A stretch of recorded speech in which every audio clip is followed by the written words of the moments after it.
the rest of the story, starting in December 2019, I had the cataract surgery. That was all great, wonderful. The lenses looked fantastic. Everything was beautiful. And doctor says, things still aren't clear. Let's do this YAG procedure, but we need to wait a month, let your eyes heal. So I went through Christmas, not really being able to see much of anything. I had that couple days of clarity, but after that,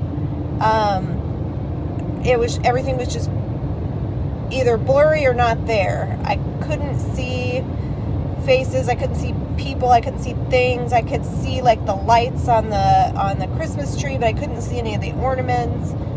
We actually got a white Christmas tree and put ornaments on it so that I could actually see something on a tree.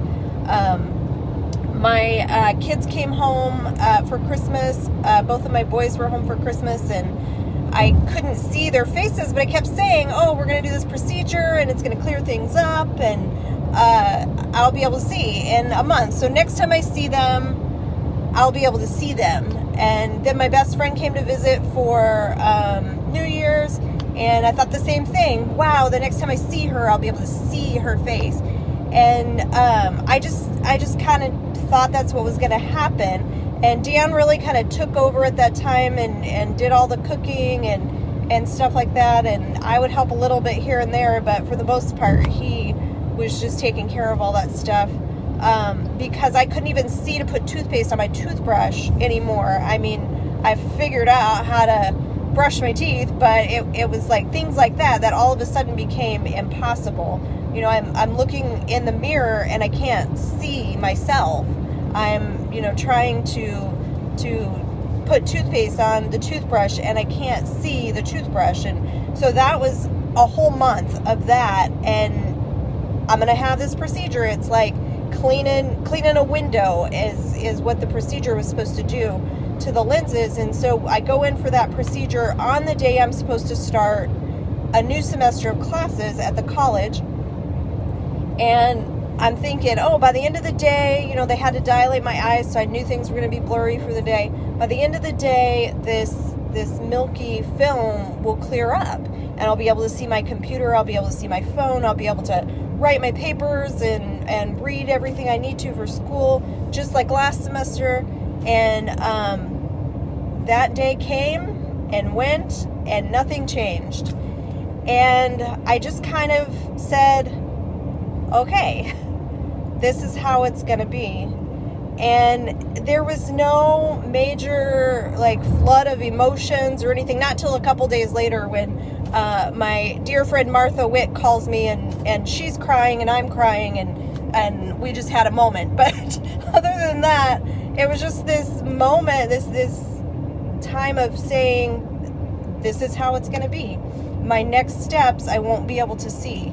The next things I do, I'm not going to be able to see. So what do I need to know in order to do what I feel like God's told me to do? And that was go to school, get your degree, and then I'll tell you what you're going to do after that.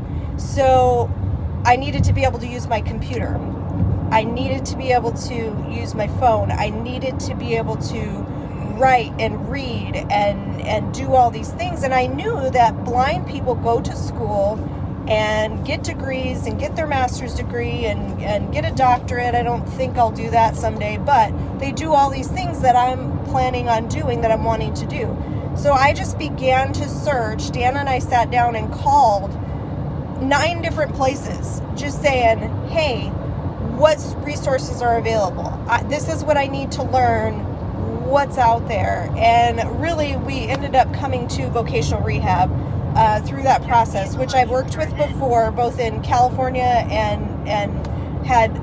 was going to go here in Tennessee when we first moved here and decided not to at the time. End up at vocational rehab, and they signed me up for all these services. Because the pandemic started last year, it kind of left things in suspense for several months.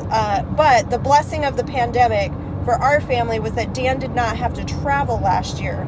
So I was blessed that my husband was by my side through that entire year of being totally blind. because that's what happened. By the beginning of February, I couldn't see anything anymore. And it's been that way ever since. So it's been over a year now, totally blind. And Dan's been by my side the whole time, like, what do we need to do? What do you need? And it's been a blessing because of the pandemic, he was able to be there. So I know we hate coronavirus, but I'm kind of thankful for it last year because it was a blessing to my family to have him there.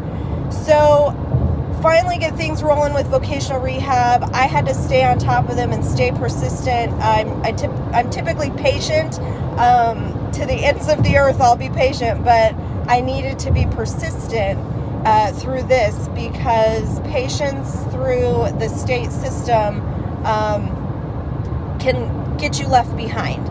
So I began training in August. I start working on the screen reader for my computer. I start Braille, and I signed up for an orientation mobility class up in Michigan that I had done before and felt like I needed to do again. So I started doing these things and getting these skills, but I didn't really have any practical application. So it's hard to retain skills or to feel like you can ever master skills if you're not applying them in daily life. And because of the pandemic, we weren't going anywhere, so I wasn't using my orientation mobility skills. I've had tons of classes, I just haven't had the experience.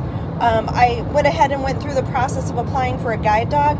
I'm on the waiting list and just still waiting for that call. I got the email a couple days ago. Yeah, we're still looking for a dog for you, but our next classes are full and we didn't have the right dog for you. I'm totally fine with that. I'm fine with waiting for God's timing on that. He knows exactly what I need when I need it, and I'm content to wait for that. So through the fall, I kept working on my training, working on learning Braille, started some classes at the beginning of the year with the NFB of Nashville. That's the National Federation of the Blind. The Nashville chapter put on seminars starting in January. It was 12 weeks, and we were going to learn Braille, and we were going to learn assistive technology with our computers and our phones. They were going to teach some cooking skills and all of that. And it was all fantastic, amazing classes and teachers, and it was just a terrific time. They did some philosophy classes, all of that. The philosophy of blindness, what does it mean to be blind?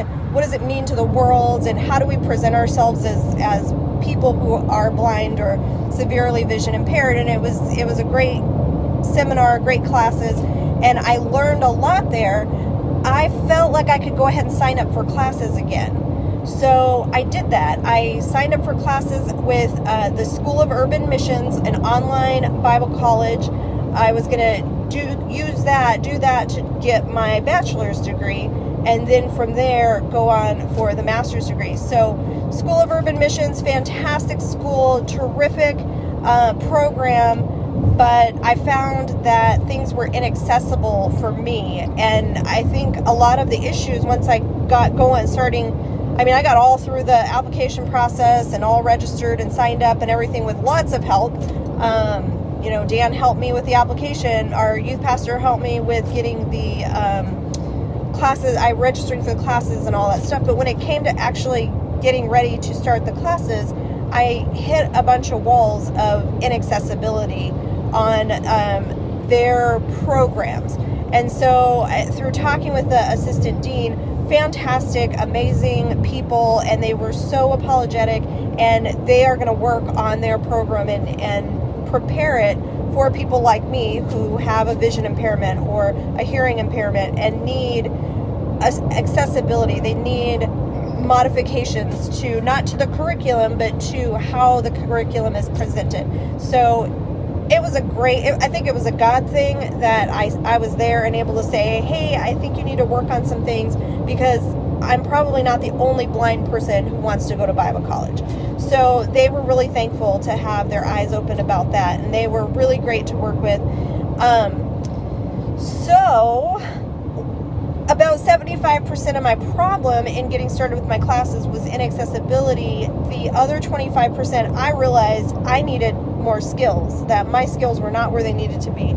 I was severely lacking in my screen reader skills, assistive technology with my computer, with different programs that you need for college. I had always used Microsoft Suite before. this school used Microsoft Suite and G Suite. I never really used G Suite, especially not with a screen reader. I'd use a little bit of Google Docs and that's about it.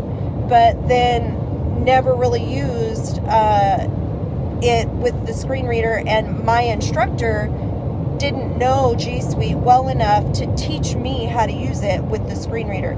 So I was kind of left in this like suspense place of what do I do now? I need more training, but I feel like the services aren't available. So through talking with my vocational rehab counselor, we came up with a plan.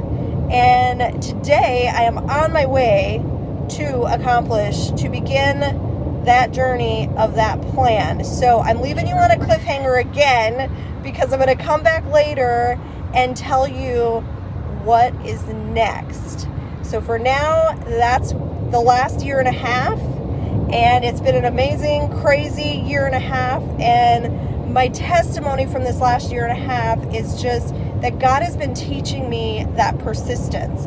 And like I said, I've been patient. I've always had patience in spades. I feel like I do. Maybe my kids don't think I do, but I think I do. Does Dan think I do? What do you think, honey? Yes. Okay, I do. But I used to pray for patience. And a friend of mine told me, I mean, this was like 20 years ago. She said, don't ever pray for patience. And I'm like, why? I mean, it's the fruit of the Spirit. Don't we want to be patient? You know, love is patient, love is kind. That, you know, I want to love people, so I want to be patient. But that was not what I needed this last year and a half. And God has been teaching me persistence. Pick up the phone and call. When nothing's happening, pick up the phone and call. I mean, once I've exhausted all my options, all I can do is sit there and wait for them to call me back. But when they don't, after enough time, I call them again. So that's been the lesson I've been learning this last year. And I don't know if it's in Ecclesiastes or not. You know, there's a season for everything, and I think there's a season for patience and a season for persistence. And this last year and a half for me has been all about persistence. So I hope that God is teaching you something right now. I hope you're learning lessons from Him, and I would love to hear about them. So go ahead and leave me a comment. Tell me all about it. And I will be back later today to tell you the rest and what's happening going forward from here, the plan that I came up with vocational rehab, and the next step for me. I know people have been asking me for the last several weeks, are you excited? Are you excited? Yeah, I'm excited, but this is really just the next step. It's not the end of the journey. It's not what's, gonna make everything come together and all my goals will be accomplished. It's just the next step, and it feels natural and it feels right. So I can't wait to tell you about it. See you later if I can figure out how to turn this live video off. Comment button. Finish button.